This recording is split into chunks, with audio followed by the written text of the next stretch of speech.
Bom dia, amadas irmãs, amados irmãos. Vamos tocar aqui na nossa exposição de Efésios. Chegamos à nona parte, queridos, nona parte da nosso estudo da carta aos Efésios, nona parte, estamos aí no capítulo 3. Se Deus assim permitir, vamos encerrar hoje esse capítulo 3. Então eu queria que você abrisse a sua Bíblia, capítulo 3, na oração de Paulo, mais uma oração que Paulo faz aos Efésios, do versículo 14 até o 21. Efésios 3, de 14 a 21. Nós vamos olhar para essa passagem sob o tema Paulo ora por amadurecimento espiritual da igreja. Paulo pede aqui em oração por amadurecimento espiritual da igreja. Ok? Vamos lá então, versículo 14. Por esta causa me ponho de joelhos diante do Pai, de quem toma o nome toda a família, tanto no céu como sobre a terra, para que, segundo a riqueza da sua glória, vos conceda que sejais fortalecidos com poder, mediante o seu Espírito no homem interior. E, assim, habite Cristo no vosso coração, pela fé, estando vós arraigados e alicerçados em amor, a fim de poderdes compreender com todos os santos qual é a largura e o comprimento e a altura e a profundidade, e conhecer o amor de Cristo que excede todo entendimento, para que sejais tomados de toda a plenitude de Deus. Ora, há aquele que é poderoso para fazer infinitamente mais do que tudo quanto pedimos ou pensamos, conforme o seu poder que opera em nós, a Ele seja a glória, na Igreja e em Cristo Jesus, por todas as gerações, para todos sempre. Amém. Pai, esta é a causa de nós estarmos congregando como igreja, que nós experimentemos esse mistério individualmente, cada um de nós provemos essa doçura de Cristo em nós, a esperança da glória, para que assim, junto com todos os santos, dentro de uma igreja local, sejamos unidos em amor, fortalecidos em fé, edificando-nos mutuamente, fortalecendo-nos uns aos outros, encorajando-nos uns aos outros, até aquele maravilhoso dia que aguardamos, na volta do Senhor. Ó Deus, fala, por isso, eu peço que a Tua palavra fale aos nossos corações, que nós a recebamos, não como palavra de homem, porque isso não é palavra de homem, mas é a palavra de Deus, que possamos acolhê-la com mansidão, que ela assim gere frutos em nós, e que esses frutos sejam para a Tua glória, ainda aqui neste mundo. Ó Deus, tudo isso eu peço a Ti, e que o Senhor me dê graça de ser fiel à Tua palavra. Ó Deus, não me deixe me envolver com meus próprios sentimentos e minha própria sabedoria, mas que isso seja aniquilado, para que o Teu Espírito fale à igreja. É o que eu te peço em nome de Jesus. Amém, Pai. Amém.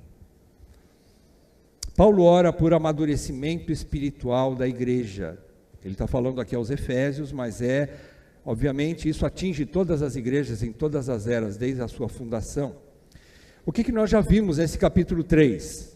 Nós vimos que Paulo já apresentou para nós, e estava falando aos Efésios, do versículo 1 até o versículo 13, ele apresentou a grandeza do maior mistério de todos os tempos. Qual é o maior mistério de todos os tempos? Paulo diz aqui, Cristo e a igreja. E nesse maior mistério de todos os tempos, mistério esse que no fim das contas, quando tudo acabar, só vai sobrar Cristo e a igreja. E esse mistério, ele está falando aqui, Paulo está colocando a situação, a vocação também dos gentios, não só judeus, mas gentios também inclusos nesse mistério. Então ele diz ali que tanto judeus como gentios agora fazem parte da igreja. Já não é mais exclusividade de um único povo, uma única nação, mas isso nunca foi, na verdade, o plano de Deus. O plano de Deus é que a humanidade eleita por ele, aqueles da humanidade, independentemente da raça, independentemente da cor, da riqueza, da sua situação social, da sua posição, enfim, todos aqueles que Deus chamar fazem parte da sua família, fazem parte da sua igreja. Então é isso que ele está falando, esse é o grande mistério. Paulo também coloca aqui 2 pontos interessantes e importantes para a gente entender, que eram marcas apostólicas, eram marcas daqueles que foram comissionados, foram vocacionados por Deus para serem seus apóstolos, mas que isso também foi transmitido a todos os eleitos. Quais são essas 2 marcas? A primeira, sofrimento. Paulo fala no versículo 1, que eu sou prisioneiro de Cristo Jesus. Ele não era prisioneiro de Nero. Ele foi preso pelos homens de Nero, mas por trás de Nero e acima de Nero estava Cristo. Ele era o prisioneiro de Cristo, pela vontade de Cristo Jesus. Então a primeira marca, sofrimento, que diz também no versículo 13, ele diz, não fiquem envergonhados por causa das minhas tribulações, por vós, porque isso é a vossa glória. Então, primeira marca, sofrimento, marca de todo crente, não só dos apóstolos, agora de todos nós. Segunda marca, a revelação que Deus deu. Deus deu primeiramente aos apóstolos e profetas, como ele diz, isso não é exclusividade minha, mas isso foi dado também à igreja. Então todos os eleitos hoje, pela graça de Deus, conhecem esse mistério, apesar de ser um mistério que ainda torna-se em alguma medida incompreensível, mas nós não só entendemos alguma coisa desse mistério, mas nós estamos nesse mistério, é isso que Paulo quer dizer, nós estamos dentro desse mistério, que é Cristo e a igreja. Então nós vimos que esse mistério se manifesta para a igreja, por meio da palavra apostólica, nós entendemos Cristo pela palavra de Deus, para a igreja, e também é manifestado ao mundo, pela igreja, versículo 10 do capítulo 3, é pela igreja que esse mistério está sendo apresentado ao mundo, através de nós, a luz de Deus brilha através de nós, para o mundo. Então, o mistério foi revelado, se manifestou para a igreja e está se manifestando também pela igreja. Todo crente legítimo faz parte desse mistério e reflete esse mistério, e todos nós temos acesso ao Pai, como diz Paulo ali, com confiança pela fé, nós temos acesso a esse mistério, entramos para dentro dos santos, Santo dos Santos, e podemos adorar a Deus. E Paulo afirma também que pela igreja, Deus manifestou então a sua multiforme sabedoria, eu já falei sobre isso. Então, é através da igreja que essa multiforme sabedoria, versículo 10, se manifesta para o mundo.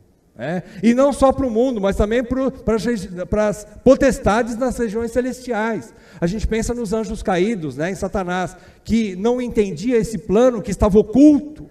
Deus ocultou pelos séculos e depois revelou pela igreja.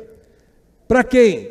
Para os homens e também para os anjos. Não só os anjos caídos, mas até mesmo os anjos eleitos e puros que permanecem servindo a Deus, também não sabiam desse plano. Ninguém sabia, só o Pai, só Deus, aliás, o Deus triuno, Pai, Filho e Espírito Santo sabiam o plano, ocultou o plano, para que nenhum concorrente, sabendo do plano, como nós vimos em 1 Coríntios, capítulo 2, para que se os poderosos desse mundo soubessem, não teriam crucificado o Rei da Glória, porque foi na crucificação que a vitória aconteceu, que o plano se concluiu, e o projeto de Deus abalou o mundo inteiro, o universo todo.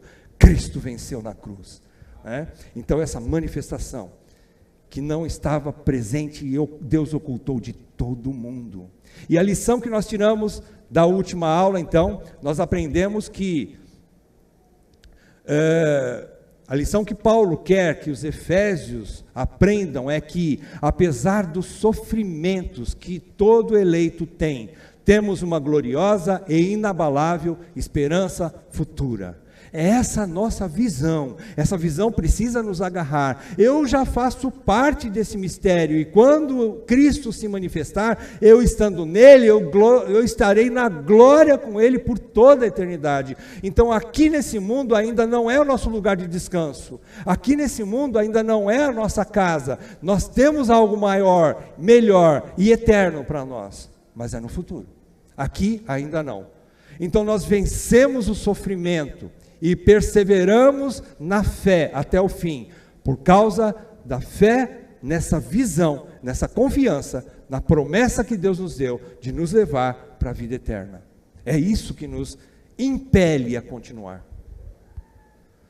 Dito isso, então, a gente agora avança para o versículo 14 até o versículo 21, Paulo agora faz uma oração, ele ora novamente, já tinha feito uma lá atrás, no início da carta, agora ele faz uma segunda oração, e essa oração agora, Paulo suplica a Deus que dê à igreja de Éfeso, aos irmãos, aos crentes de Éfeso, fortalecimento e crescimento individual, para que toda a comunidade, toda a coletividade fosse abençoada. Através do quê? Do crescimento individual de cada membro daquela igreja. É um crescimento que não traz proveito e bênçãos só para aquela pessoa que está desenvolvendo a sua carreira cristã, mas é um desenvolvimento daquela pessoa que abençoa o corpo de Cristo, abençoa a igreja local onde ela está congregando. É isso que Paulo vai dizer aqui, é isso que Paulo vai pedir aqui. E eu fiquei pensando, por que Paulo relata em detalhes a oração que ele fez? Ele poderia simplesmente dizer assim, eu tenho orado muito por vocês, viu, Efésios, para que vocês cresçam. Não, mas Paulo detalha a oração. Porque Paulo detalha, ele coloca ali, eu pedi isso para Deus a respeito de vocês. Por quê? Me perguntei. Dentre outras coisas, não só por isso. É óbvio que quando a gente ouve, tem um irmão que ora por nós, uma irmã que ora por nós, sabe da nossa dificuldade, está orando por nós, e a gente sabe, aquela pessoa continua, irmão, por amor eu continuo orando por você, e isso é muito bom. Nós nos sentimos seguros, nós nos sentimos amados, acolhidos, como se esses irmãos e irmãs estivessem carregando a gente no colo na hora da nossa fraqueza. Isso é muito bom. Eu acho que a primeira coisa que a gente sente é isso.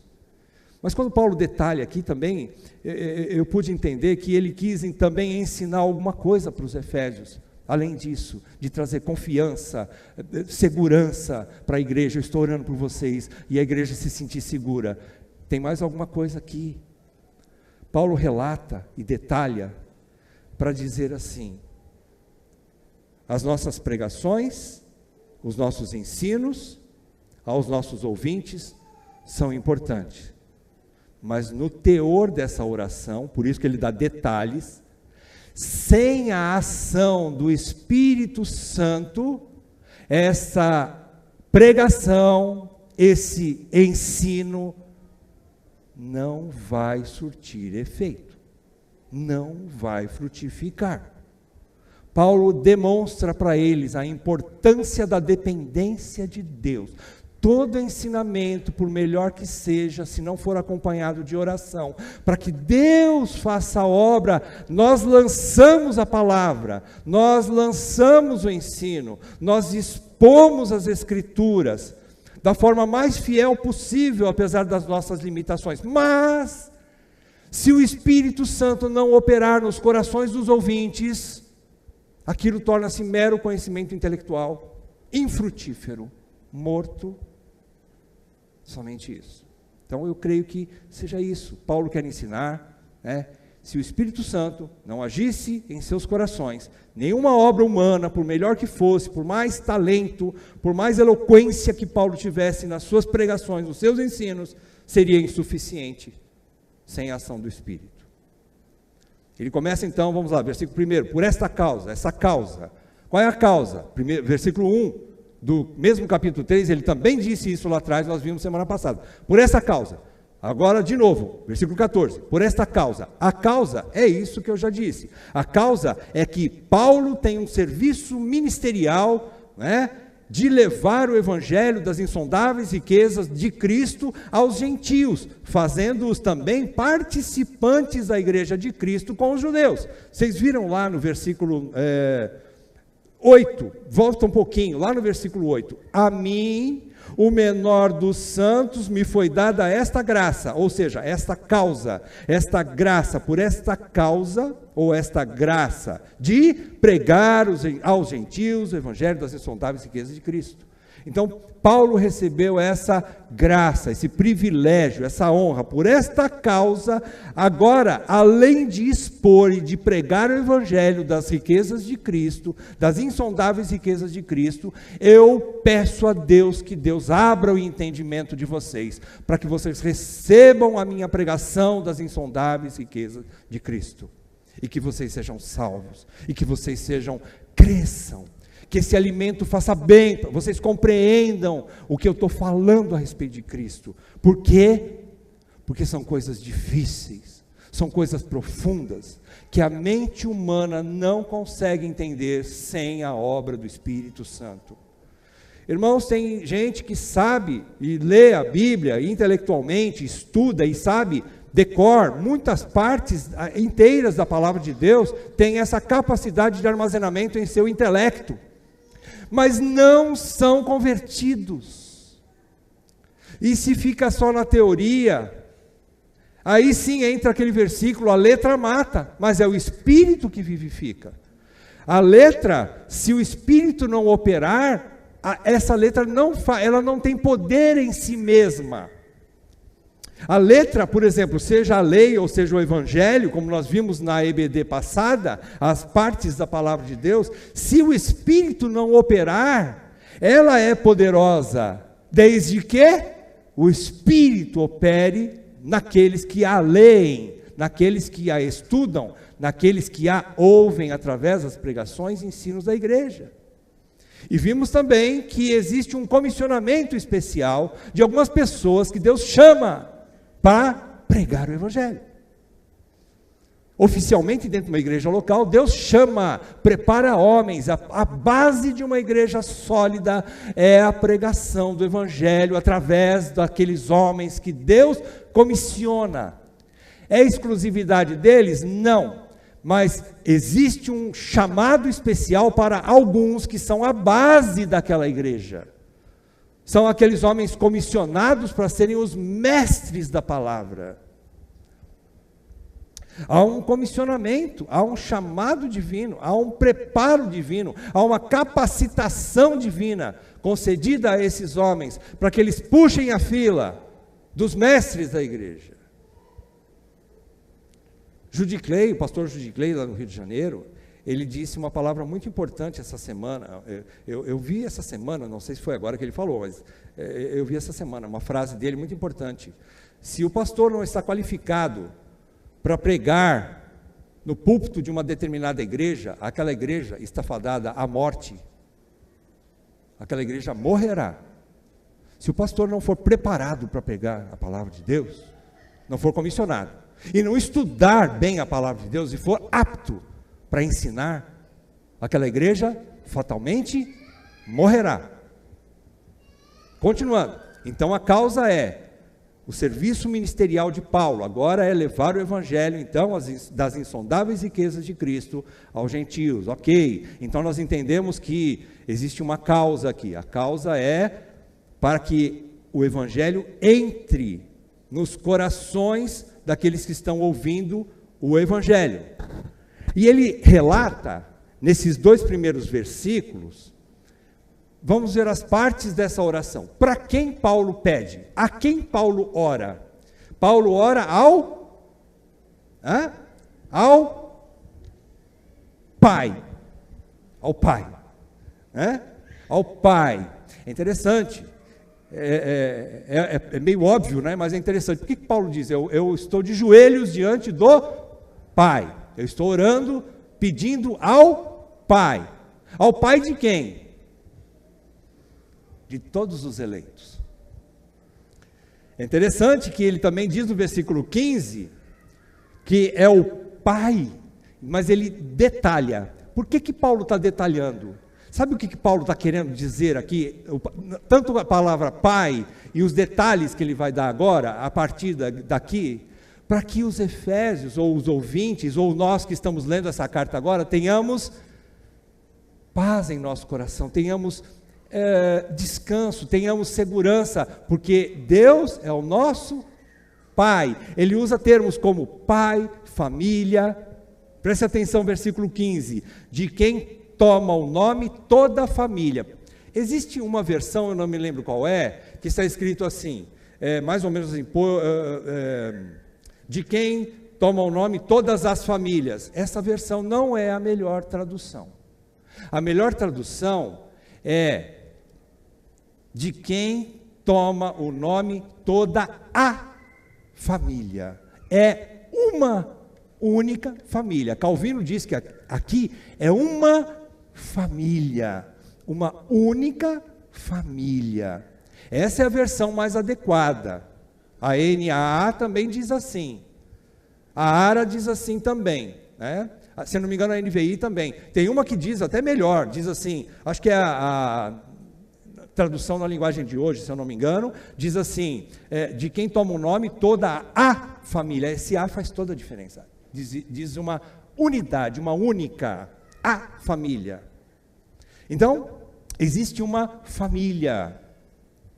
Paulo está descrevendo aqui que Deus é pai de uma grande família, dos remidos, como também dos anjos. Perceberam no final do versículo 15?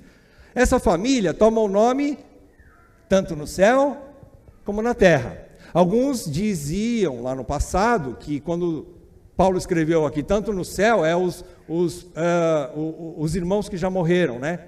Estão no céu. Faz parte, mas não é isso que ele quis dizer no céu. Ele quis dizer os anjos do céu.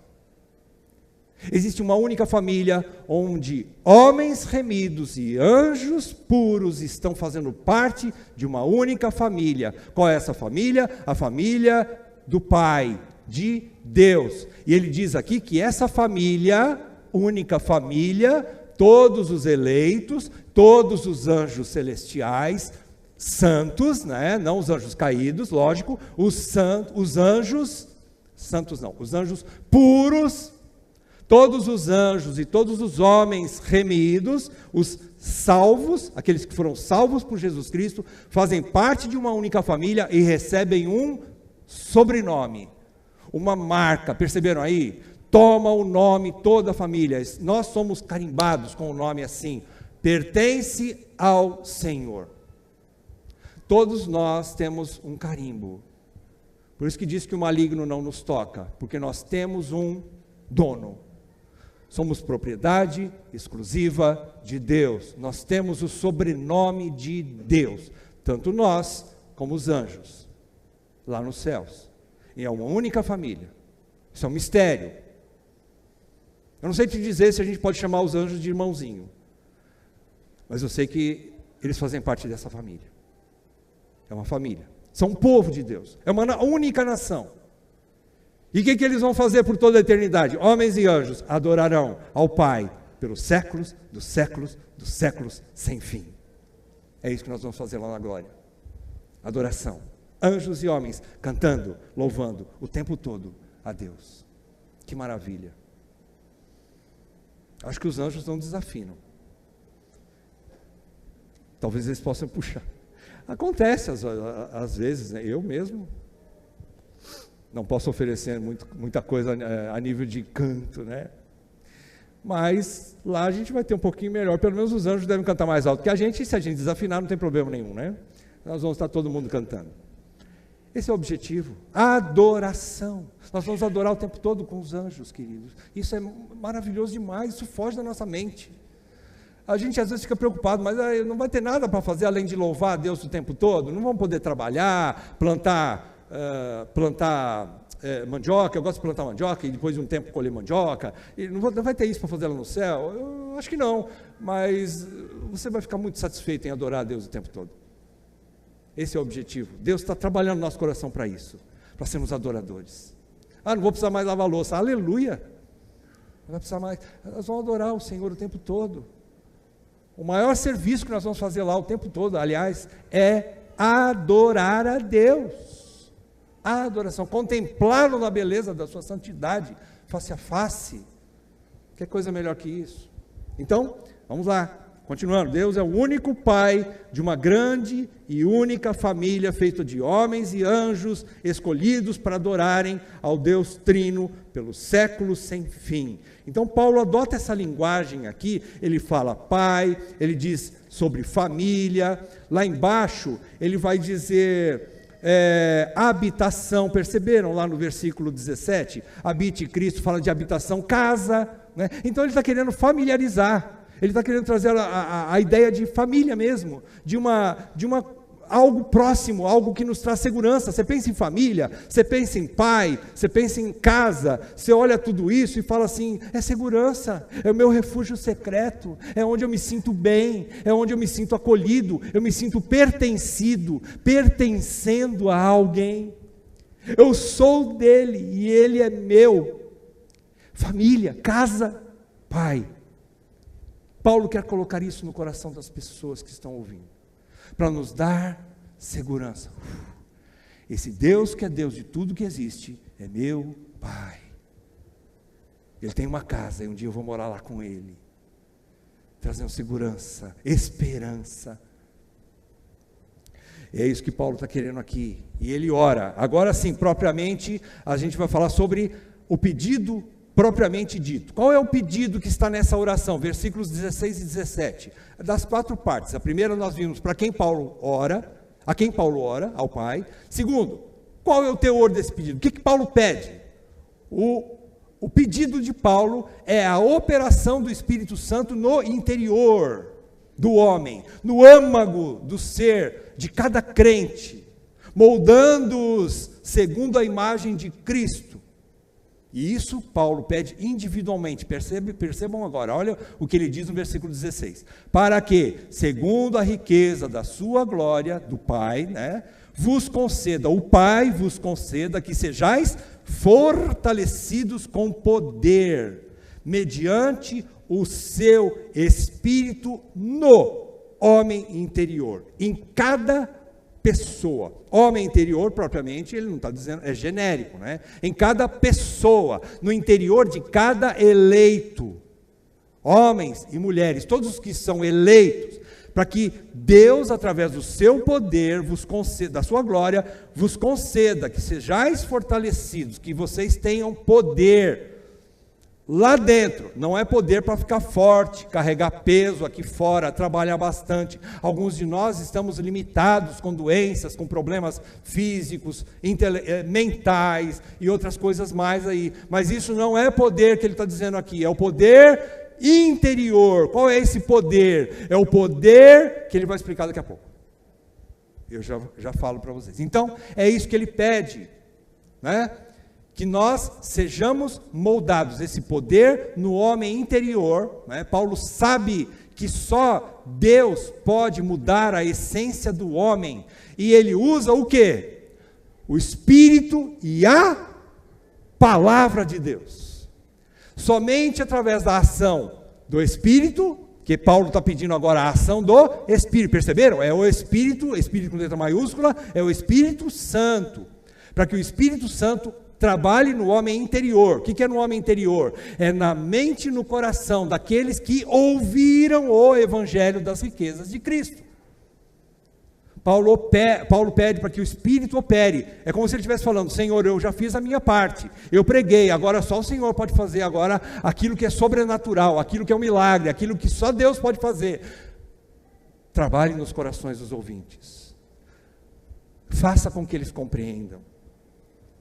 É isso que Paulo está pedindo. E esse poder, Paulo sabe que só Deus poderia mudar a essência do homem, e só a ação do Espírito Santo no homem interior pode fortalecê-los. Perceberam que ele pede força? Para que eles dê força para o crente. Qual é a força?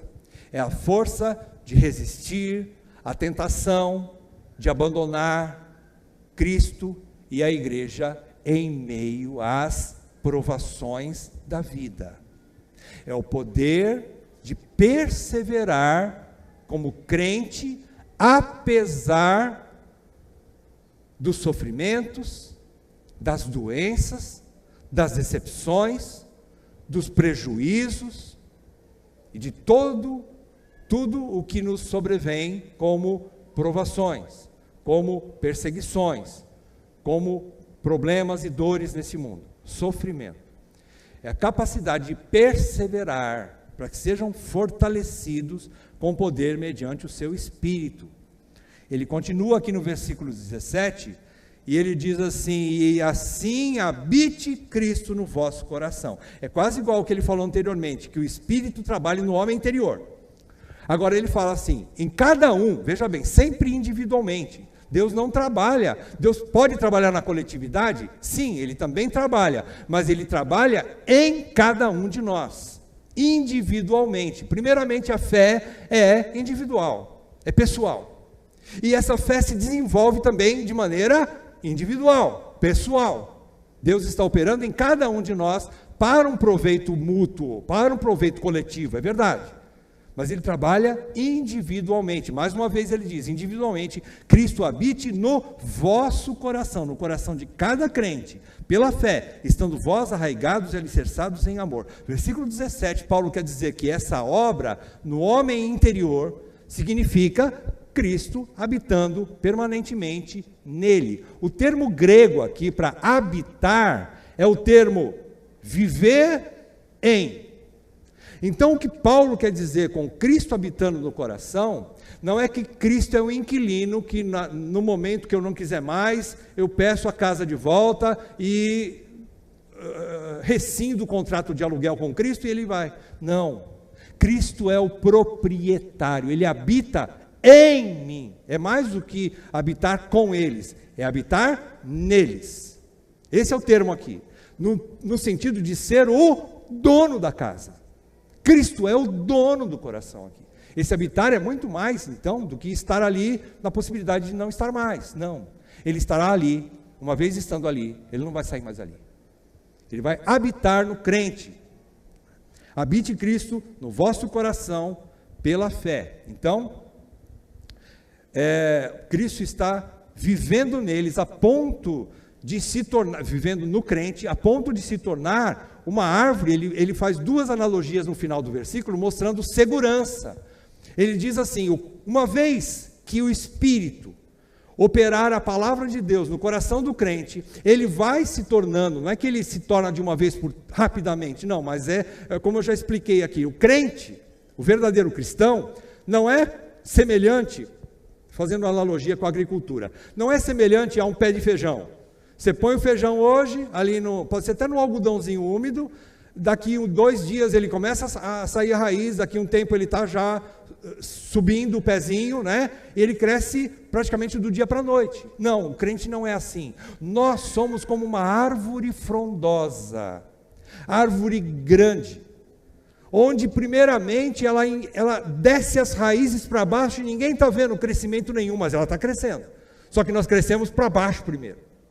E Paulo diz isso aqui, para que estejamos arraigados e alicerçados. 2 analogias. A primeira fala de uma árvore bem arraigada. Nós temos uma raiz profunda no solo bom. Cristo vai fazer isso em nossas vidas. Nós temos raízes profundas, bem arraigados, fala de firmeza. O crente, é isso que Paulo quer, que eles amadureçam, que eles sejam essas árvores bem arraigadas, para que não sejam levados por todo vento de doutrina, que ele vai falar no capítulo 4. Ele está preparando o campo para dizer isso.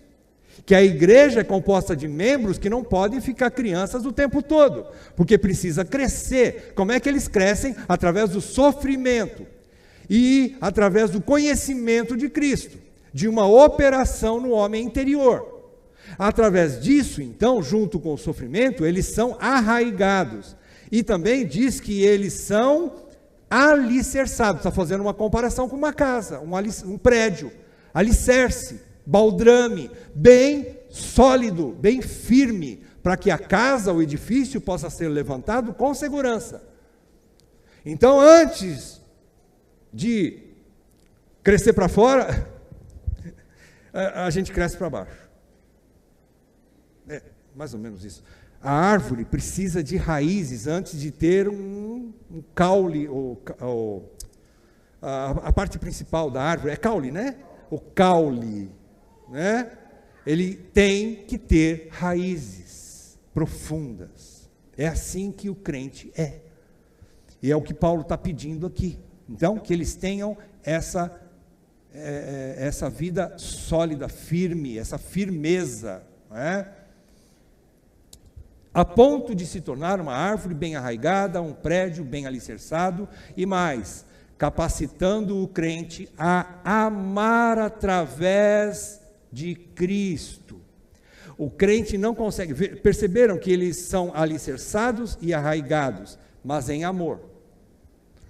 O amor que dá firmeza para eles é o amor de Deus, que é a segurança de que Deus os amou primeiro, e esse amor é incondicional, e esse amor é eterno, é inabalável. Deus nos amou de tal maneira, e que esse amor jamais se apagará, jamais se esfriará. Eu tenho segurança, por causa do amor com que Cristo me amou, então agora eu sou capaz de, bem arraigado nele, poder amar o outro. Nós cantamos agora há pouco aí um hino do Sola que fala sobre isso, né?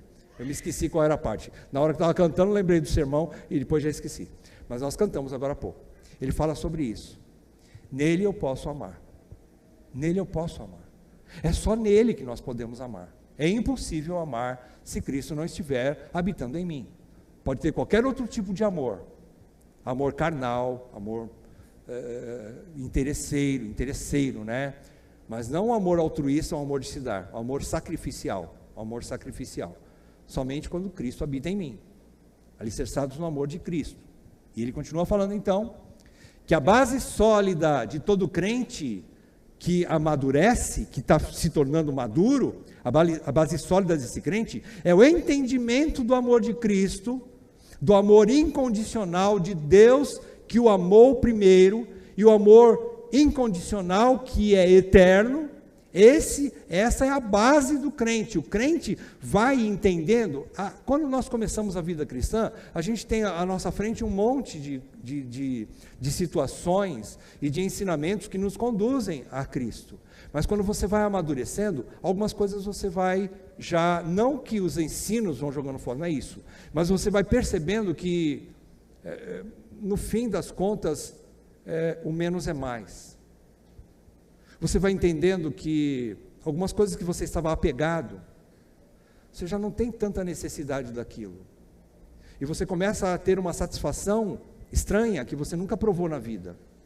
Você começa a ter um novo tipo de satisfação mais madura, onde você consegue conviver sem coisas que você antigamente achava que era impossível viver. E hoje você diz assim, é possível viver. Eu tenho uma satisfação maior, eu tenho um preenchimento dentro de mim maior. Ainda que eu não tenha tantas coisas como eu tinha lá atrás. Eu percebo, é questão de amadurecimento. Então é isso que Paulo vai completar o ensinamento dele daqui a pouco e você vai perceber. Então a base sólida é esse entendimento do amor de Deus por nós. E isso passa a transformar o crente. Quando eu tenho essa vida sólida, essa certeza do amor de Deus por mim, isso vai me dando uma segurança, e isso me transforma, a ponto dessa segurança agora, eu poder abrir mão de coisas para poder amar pessoas que não merecem, de poder perdoar pessoas que não merecem, de poder entender o grande amor de Cristo por mim, que foi um amor que eu não merecia, e que me leva a amar pessoas que também não merecem, no meu ponto de vista. Isso é amadurecimento. Irmãos, como todos nós precisamos crescer nisso. Como nós ainda somos crianças nesse sentido. Porque nós queremos ainda justificar, queremos ainda replicar, queremos ainda rebater, e aí vai. Mas como é difícil amar como Cristo nos amou. Mas é possível. Difícil quando nós olhamos para nós mesmos. Mas quando nós olhamos para Cristo, o Senhor da glória, o Deus Todo-Poderoso, se Ele habita em mim, tudo é possível. Com Cristo, tudo é possível. Então essa base sólida é o que me capacita a ser transformado para conseguir amar da mesma forma que Ele me amou. Então, aprender a amar como Deus ama é a essência do crente maduro. Se você estuda o capítulo que mais fala de amor na Bíblia, qual é o capítulo do amor na Bíblia? Vocês sabem me dizer? 1 Coríntios 13. No finzinho, Paulo diz assim: são só essas 3 coisas: a fé, a esperança e o amor. E a maior de todas é o amor. O amor é o dom supremo. O amor é o dom supremo de Deus. Difícil falar de amor quando a gente ainda está aprendendo a amar. Mas eu louvo a Deus porque Deus está insistindo comigo a me ensinar a amar como Ele me amou. E assim Ele vai insistir com cada um de nós. Por quê? Porque o Espírito de Cristo está no nosso homem interior, meu e seu. Na sua pessoa existe um Espírito Santo que está lá te ensinando a amar como Ele amou. Ele não vai parar essa obra enquanto nós não amadurecermos como crentes, como filhos de Deus legítimos. Então essa obra continua. Ok? Então entendemos aqui o pedido. O pedido é para que o Espírito opere no homem interior, transforme essas pessoas para que eles sejam maduros em amor, bem alicerçados em amor. Esse é o pedido de Paulo. Agora, nos 2 versículos seguintes, 18 e 19, Paulo diz o propósito. Para que ele quer que os crentes sejam maduros, bem alicerçados em amor, sejam cheios de Cristo, que Cristo habite ricamente neles, né? Para quê? Versículo 18. A fim de poderes compreender com todos os santos. Misturado aqui com todos os santos, irmãos, entenda o seguinte: você não vai conhecer todos os santos que habitam nessa era, nesse tempo, né, onde no nosso tempo presente, eu não vou conhecer todos os crentes que habitam lá nos Estados Unidos, lá na China, lá na Índia, né, em outros países. Eu não vou conhecer todos os crentes, até mesmo aqui de Campo Grande, talvez eu não vou conhecer todos os crentes legítimos, conhecer e me relacionar. Mas eu tenho a obrigação de conhecer e me relacionar com os crentes que fazem parte da minha igreja local. Ele está falando com todos os santos que você tem contato, que você se relaciona, que você trava um relacionamento. Então, a fim de poder lhes compreender com todos os santos qual é a largura e o comprimento e a altura e a profundidade, e conhecer o amor de Cristo que excede todo entendimento, para que sejais tomados de toda a plenitude de Deus. Paulo está querendo dizer o seguinte, que o propósito então, dessa oração dele, desse amadurecimento do crente, é continuar a conhecer o que ninguém vai conhecer. É continuar a tentar entender o que é incompreensível. Perceberam no versículo 19? E conhecer o amor de Cristo que excede todo entendimento. Paulo, por que você pede para conhecer uma coisa que eu não vou conseguir conhecer se ele excede todo entendimento? Porque é um mistério e você não importa o que você vai conhecer na sua plenitude, você nunca vai conhecer a plenitude. Quando Paulo fala a largura, o comprimento, ele está querendo meio que dar uma dimensão, né? Só que esse conhecimento de Cristo não tem dimensão. É como se ele quisesse dizer assim: cada um de vocês vão atingir uma dimensão de conhecimento de Cristo.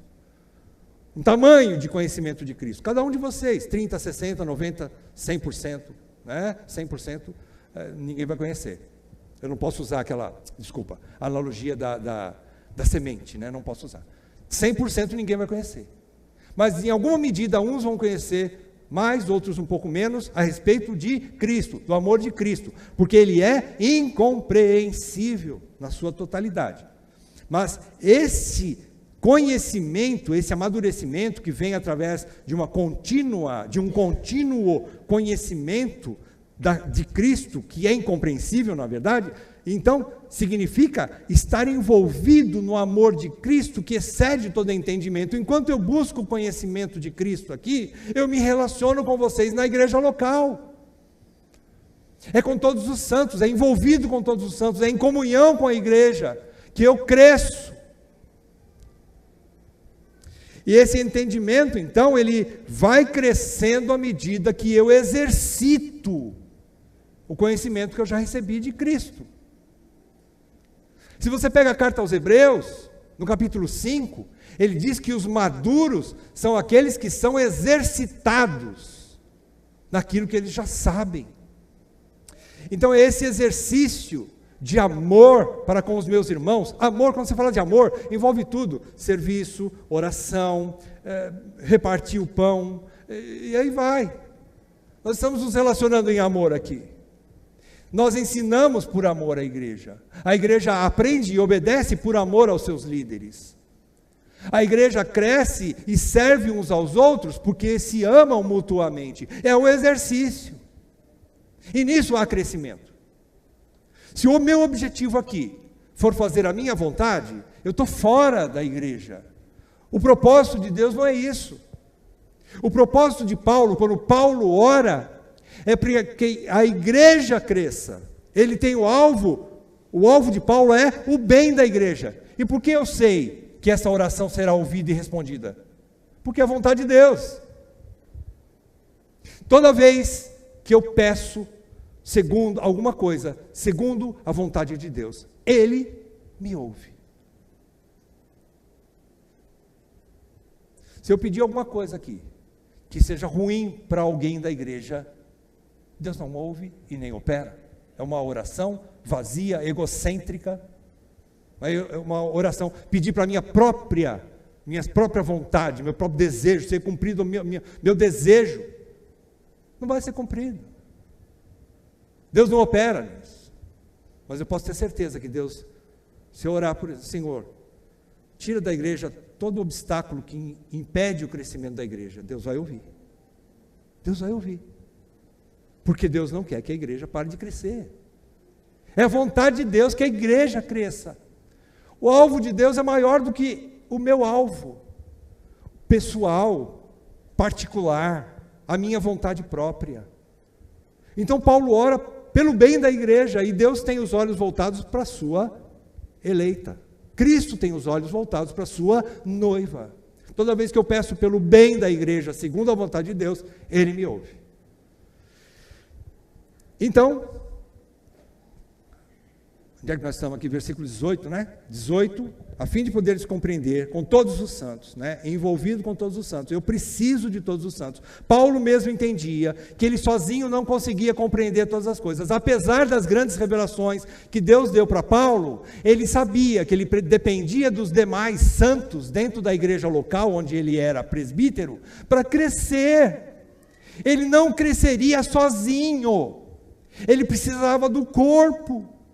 Por incrível que pareça, apesar das revelações que Paulo teve, que Deus deu a ele como um apóstolo, coisas que nenhum homem viu, diz Paulo, apesar disso, ele sabia que ele precisava do envolvimento com os irmãos dele, dentro da igreja de Antioquia, onde ele era presbítero. É uma igreja local, apesar de ele ser missionário, né? Ele viajava muito. Ele tinha uma igreja onde era a sede dele. Paulo era presbítero e membro de uma igreja local. Todo crente é. E ele precisava do envolvimento, envolver-se com aqueles santos, exercitar o amor dentro da igreja local e continuar conhecendo esse amor, versículo 19, né? Continuar conhecendo esse amor de Cristo, que nunca vai ter fim. Esse conhecimento nunca vai ter fim, não é? Que excede todo entendimento. E ele conclui dizendo, para que sejais tomados. Tomados aqui é pegos mesmo, né? Que sejam aprisionados. Tomados de toda a plenitude de Deus. Uma vez que você cresce, você vai amadurecendo na fé. Você vai, por assim dizer, né? Envelhecendo bem, né? Envelhecendo bem. Porque nem sempre a velhice, a Bíblia diz que a velhice, as cãs, há honra nas cãs se elas estiverem no caminho da justiça, porque nem todo velhinho é piedoso. Não quer dizer que o cara envelheceu e agora ele é sábio, ele está cheio de Cristo, está cheio de Deus, não quer dizer isso. Depende da vida que ele tem, do compromisso que ele tem com Deus, o temor de Deus formando em seu coração. Ele vai amadurecendo, aí ele cresce um velhinho cheio de Deus. E quanto mais ele estiver pleno de Deus, menos ele vai precisando das coisas daqui. E quanto menos ele vai precisando das coisas daqui, mais ele consegue se doar, ser um homem mais generoso, uma pessoa mais altruísta, uma pessoa menos de si e mais de Cristo. Consequentemente, ele vai sendo pleno de Deus, cada vez mais de Cristo e menos dele mesmo. Consequentemente, ele vai conseguir amar cada vez melhor, cada vez mais parecido com Cristo, se doar mais para a igreja, se doar mais para os seus santos irmãos, como diz aqui no versículo 18, todos os santos, e vai conseguindo se dar. Irmãos, a maturidade vai levar a gente a isso. Eu tenho essa esperança. Eu confio no meu Deus. Eu creio que Ele vai me levar a uma maturidade, que eu vou poder estar cada vez mais desprendido desse mundo, mas menos arraigado neste mundo e mais arraigado em Cristo.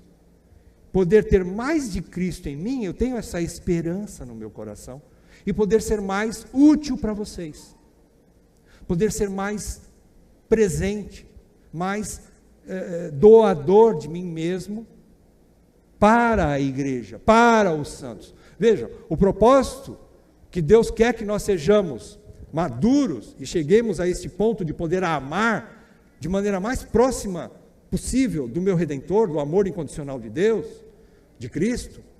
O propósito não é somente que a gente faça boas ações para o mundo. Vamos consertar o mundo. O mundo não tem conserto. A Bíblia diz que o mundo vai de mal a pior. Nós não fomos chamados para sermos, fundar assistência social nenhuma. Eu preciso servir também a comunidade, é verdade. Mas em primeiro lugar, os domésticos da fé. Gálatas diz que em primeiro lugar eu preciso me doar para os meus irmãos da igreja. Domésticos da fé fala de uma igreja local, um povo. Não é todo mundo que tem coragem de investir num povo pequenininho. Só Deus pode dar graça para isso. Não é todo mundo que tem coragem de permanecer numa igreja que parece que não vai para frente. Mas quando Deus coloca esse amor no coração, você fica. Você fala, não, eu vou contribuir. Nossa, falta muito para essa igreja crescer, não tem problema. Vamos nos unir e eu creio que Deus vai levar a sua obra em frente. Se isso aqui é uma igreja de verdade, e se Deus está aqui, eu fico, porque eu quero participar dessa obra. Eu quero me doar para essa obra. Eu quero ser útil para essa obra.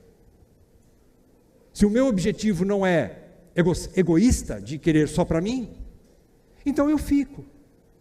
Eu vou ter alguns prejuízos ficando aqui, mas é um investimento, na verdade. Eu estou investindo nos meus amados irmãos. Eu confio que Deus está operando na vida de cada um de vocês. Por isso eu me dou. De que maneira? Tão pouco, né? Tão fracote esse velho.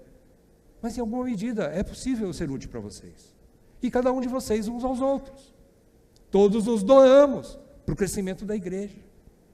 Isso é maturidade, nós vamos aprendendo nesse exercício. Sendo útil.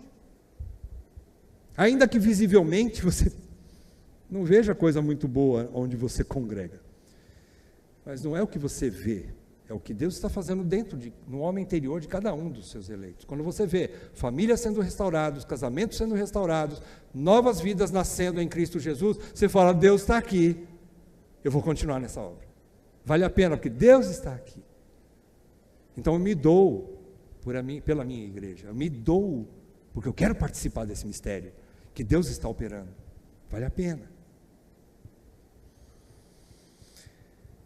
Então, assim, cada eleito que experimenta esse envolvimento com o amor do seu Redentor, dia após dia, vai crescendo nesse amor, torna-se sábio a ponto de estar pleno em Deus e livre das coisas mundanas, das coisas seculares. Eu não estou querendo dizer aqui que agora eu não preciso mais de comer. Não, eu continuo precisando comer. Beber água, passear de vez em quando, né? Eu preciso dessas coisas, remédios, né? Não é que eu estou livre de tudo não, eu sou homem ainda, carne, e eu preciso de coisas, eu preciso de uma casa, eu preciso comer, eu preciso cuidar da minha esposa, nós temos necessidades como homens, então isso continua. Eu digo assim, coisas além daquilo que eu preciso realmente. A gente começa a entender que há algo que vai me preenchendo. Eu não posso dizer isso já como é que chama? Com propriedade, no sentido de conhecimento de causa, né? Ainda estou aprendendo esse caminho, mas eu já ouvi de outros homens mais velhos essa realidade, que tinham uma vida tão plena de Deus, tão alegre, tão feliz no Senhor, tão altruísta, que a gente se perguntava, esse homem não tem quase nada, essa mulher não tem quase nada, como ele consegue se doar desse jeito? Que alegria, de onde vem essa alegria? A alegria que vem do Senhor, a alegria que vem de uma satisfação em Cristo. Mas isso não acontece do dia para a noite, mais uma vez, por isso precisamos dia após dia continuarmos nessa busca. Aí eu vou finalizando então, esse enchimento individual de cada eleito faz com que ele se una com os demais crentes santos da sua igreja local, com o objetivo de crescimento e serviço mútuos, não é? Eles são inspirados pelo amor de Cristo, onde eles estão arraigados, conhecendo o amor de Cristo, arraigados no amor de Cristo, entendendo o amor que Cristo, incondicional, que Cristo teve por eles. Agora esse amor começa a tomar conta deles, eles começam a amar, semelhante a Cristo. Nós somos ramos, como diz Jesus, em João 15, nós somos ramos enxertados na videira verdadeira, que é Jesus. Nós recebemos a seiva da vida, né, que vai para o tronco, para o ramo, e por causa dessa vida que vem da videira, que é Jesus, para mim, essa vida, como se fosse o sangue jorrando no ramo, ele produz fruto. Ele produz fruto. E ele fecha com uma adoração. Ele começa com a oração, fechando a oração com adoração, versículos 20 e 21. Ele ora àquele que é poderoso para fazer muito mais do que ele está pedindo.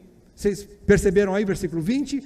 Ele ora àquele que é poderoso para fazer infinitamente mais do que tudo quanto pedimos ou pensamos. Mais uma vez, ele torna superlativo aqui o seu ensino. Eu estou orando para aquele que pode fazer muito mais do que transformar vocês a semelhança de Cristo, fazer com que vocês amem a Cristo. Então, é como se Paulo quisesse novamente dar segurança para eles. Eu estou pedindo algo para Deus, que para Deus é fichinha fazer isso. Ele é todo poderoso para fazer infinitamente mais do que transformar vocês à semelhança do seu Filho, Jesus Cristo.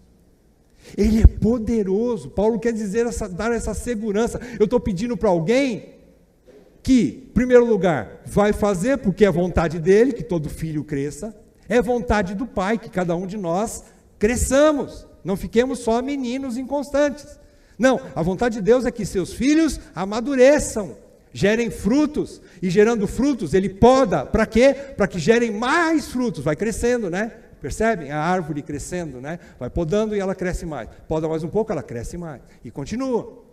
Então, Paulo fala que ele ora, e agora ele adora, ele diz, esse Deus é poderoso para fazer muito mais do que eu estou pedindo aqui, conforme o poder que opera em nós. Ou seja, ele soma-se com os Efésios e diz assim, esse poder de transformação não é só em vocês, igreja, não é só em vocês, Efésios, em mim também, eu também estou crescendo. Eu também preciso desse crescimento, por isso que é com todos os santos, eu preciso de vocês para eu também crescer, nós estamos juntos nesse crescimento. Eu não cresço sozinho lá em casa, eu cresço com vocês, né? Então nessa doxologia, que é uma palavra de adoração, de louvor, o apóstolo dá glórias àquele que tem poder para fazer muito mais do que ele pediu, e é infinitamente mais do que tudo que ele possa crer. O poder santificador do Espírito Santo opera em nós, os eleitos, e expressa a glória de Cristo em nós, através da igreja. Perceberam o versículo 21? A ele seja a glória na igreja e em Cristo Jesus, por todas as gerações, para todos sempre. Amém. Quando ele está dizendo, a ele seja a glória na igreja não é somente eu chegar aqui e cantar assim, glória a Deus. Você deu glória? Deu glória. Mas é muito mais do que isso. É expressar a glória de Cristo através de mim, que estou ligado à igreja. Dar glórias não é só da boca para fora.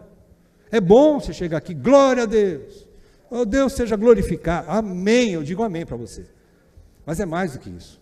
É expressar Cristo, as glórias de Cristo. A igreja foi chamada para estar como um posto avançado dos céus na terra. Como um quartel, numa zona hostil, né? Os militares conhecem isso, né? Nós somos um pelotão de elite colocado no meio da nação inimiga. Para quê? Para espargir a glória de Cristo, para mostrar a luz de Cristo através de nós. Lá no meu trabalho, lá na minha escola, na minha família, com os meus vizinhos, a maneira com que eu lido com as situações da vida, como eu pago os meus impostos, como eu, enfim, em todos os tipos de relacionamentos que a gente trava, como eu estou expressando a glória de Cristo, é através da igreja, porque é na igreja que é onde eu recebo essa seiva da vida, é o corpo de Cristo. Por isso que ele fala, né, na igreja e em Cristo Jesus, que vai acontecer por todo sempre. Nós vamos glorificar a Deus, através de nós, por toda a vida. E ele assim termina. E eu também estou encerrando. Cristo, o Redentor, está sendo então glorificado por todas as gerações. Concluindo, o que a gente aprendeu aqui? Nós vimos que os crentes só crescem quando diminuem, só ficam cheios quando se esvaziam, só ganham quando perdem, só tem Cristo vivo em seus corações quando morrem para o seu próprio eu. Então nós precisamos esvaziar para que Cristo cresça. E também os crentes amadurecem espiritualmente através de 4 situações que eu coloquei aqui. Presta atenção, 4 situações. Eu quero que você olhe para essas situações aqui que nós vimos aqui nessa manhã. Como é que o crente cresce? Através das pregações e ensinos bíblicos em sua igreja local. Paulo sabia disso. Mas não só isso. Segundo, através da oração. Uma vida de oração e de intercessão também de uns aos outros. Só ensino, sem oração, não tem crescimento. Nós acabamos de ver. Precisamos que o Espírito opere. Em terceiro lugar, fala de um engajamento. Eu preciso me envolver com a igreja local. Eu preciso ser útil. E isso vai me dar crescimento, amadurecimento. Terceiro lugar. Em quarto, eu quero que você guarde esse quarto lugar no seu coração. Uma busca. Quando Paulo fala que habite Cristo pela fé em vosso coração, se você pega o texto pela fé, o termo pela fé significa uma busca. A fé do crente não é uma fé inativa, é uma fé que age. A fé em nós é uma fé que busca, que vai atrás, que tem interesse. Fé significa fome de alguma coisa. É isso que ele quer dizer também. Eu preciso ter fome, uma busca individual, independente da minha esposa. Minha esposa não quer mais ir na igreja, mas eu vou, porque eu preciso de Deus mais do que da minha esposa. Eu preciso de Deus mais do que o meu marido. Eu preciso de Deus mais do que meu pai, mais do que minha mãe, mais do que meus filhos. Eu preciso de Deus. Eu busco. É uma busca individual. Eu preciso disso. Então essa fé que busca é aquela fé. Eu quero encerrar dizendo Hebreus 11, versículo 6. Essa fé é a fé que, de fato, ele diz aqui, né? 11:6 de Hebreus. De fato, sem fé é impossível agradar a Deus, porque é necessário que aquele que se aproxima de Deus creia que Ele existe. E não só isso, creia que Deus existe. E é mais do que isso. Ele é galardoador dos que o buscam. A fé busca. Uma vez eu aprendi com Paulo, o pastor Paulo, né, que ele ensinou para os meus filhos, né, quanto a namorar. Namorar você tem que, o namoro é o seguinte, você tem que esperar indo. Esperar indo. Quer dizer, você tem que se conhecer moças, né, conversar com elas e ver aquela que Deus vai preparar. Então é esperar indo, né? E assim nós somos também, nós esperamos o crescimento em Deus fazendo alguma coisa, buscando na igreja. E Tiago também fala isso, lá no capítulo 1. Ele diz assim: se porém algum de vocês necessita de sabedoria, peça a Deus, que a todos dá liberalmente, nada lhes impropera, e ser-lhe-á concedida. Não peça, porém, peça, porém, com fé, em nada duvidando, porque o que duvida é semelhante à onda do mar, impelida e agitada pelo vento. E esse aqui, que pede sem fé, não pense que receberá de Deus alguma coisa. Nós temos que pedir, nós temos que buscar. A gente precisa buscar, queridos. E cada um de vocês aqui nessa manhã buscou o Senhor. Louvado seja Deus pelo coração que Deus deu para vocês, de buscar conhecimento. Não é porque o Newton está falando. Quem é o Newton? Nada. Um simples cano vazio, inútil, se Cristo não fluir através de mim para vocês. Deus trouxe vocês aqui para serem alimentados, para crescimento espiritual. Amém? Pai, continue nos dando esse crescimento, Senhor, e que nós tenhamos fome e sede por esse crescimento cada vez mais. Ó Deus, ajuda-nos a crescer em maturidade, Pai, para que não sejamos mais meninos inconstantes. É o nosso desejo que nós pedimos em nome de Jesus. Amém, Pai. Amém.